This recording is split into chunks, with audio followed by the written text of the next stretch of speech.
Hi everyone, welcome back to school. I'm Mrs. Strain and I am your IB coordinator and associate principal. Many of you know me very well and some of you haven't met me yet at all, but may have seen me on the screen in your classroom as I popped in and say hello.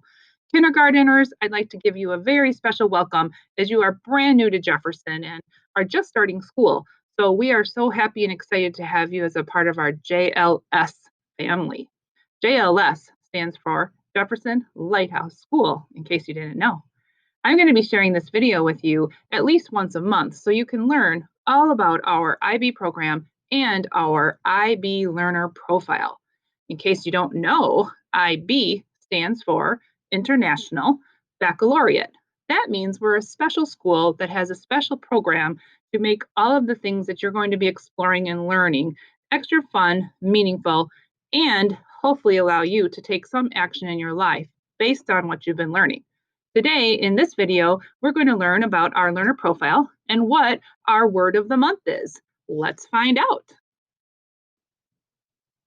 We have 10 learner profile attributes. These are words you'll be hearing throughout our school from parents, teachers, other students, and other staff members in our school, like our secretary or our custodian. What those words are 10 attributes that we really are working hard as a school to become. For example, being caring, being knowledgeable, being an inquirer, being reflective, taking time to be a risk taker, thinking about how we can be more principled. These are not all 10 of the words, I just mentioned a few. You should be able to see them on the screen right now.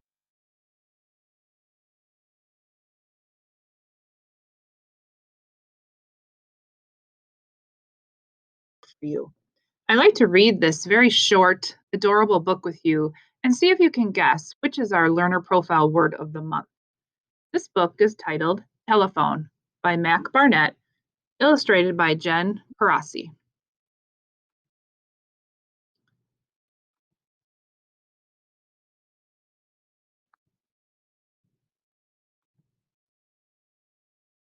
Tell Peter, fly home for dinner.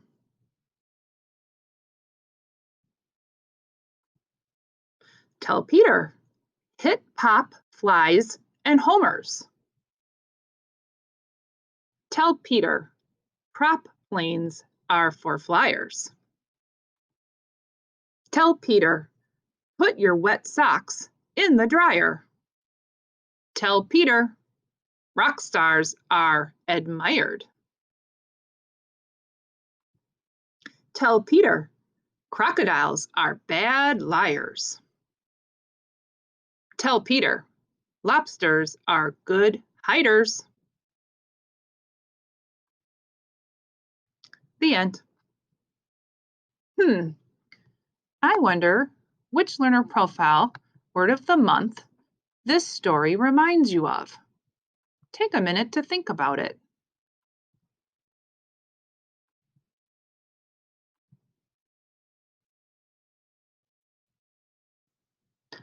I wonder what our learner profile word of the month is for September.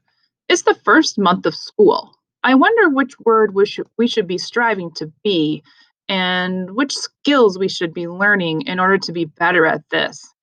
What is our learner profile word for this month, September?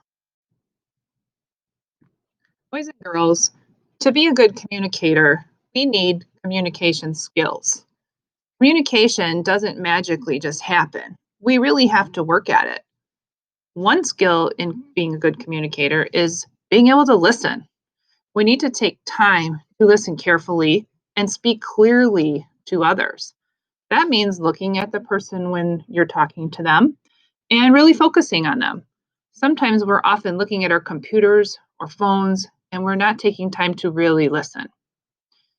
Viewing or looking at and reading many different types of sources, like books, magazines, videos, etc., also is a communication skill. Writing is part of being a good communicator. We need to learn to write so we can record information and share things that we see or are observing. Presenting in front of an audience is a huge communication skill. Standing in front of someone and speaking creatively about things you've learned is something you'll do all school year and throughout your education. I'm actually using my communication skills right now as I speak with you on a camera, and actually, no one's looking at me at this time. Another skill is called nonverbal communication. We also communicate a lot with just our bodies. How we move our head, how we're sitting, how we move our hands is all part of nonverbal communication.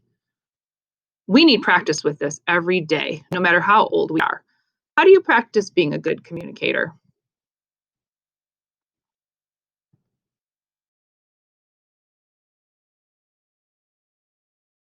Hi again. I hope you learned a little bit more about being a good communicator. I have a couple of activities you can try during your school day or after school. Two of them will be on the screen in just a minute. One of those activities is to see how you can communicate non-verbally with someone else. That means you can't use your voice at all. We'll see how you do. Another activity is about following directions, being able to listen and speak clearly to teach someone else how to make a sandwich. You could try this at home tonight. It doesn't have to be a perfect sandwich, it can be another recipe too. Lastly, reading, presenting, and writing are all parts of being good communicators. This is a great book called Diary of a Spider. The spider writes and communicates about his day in the story.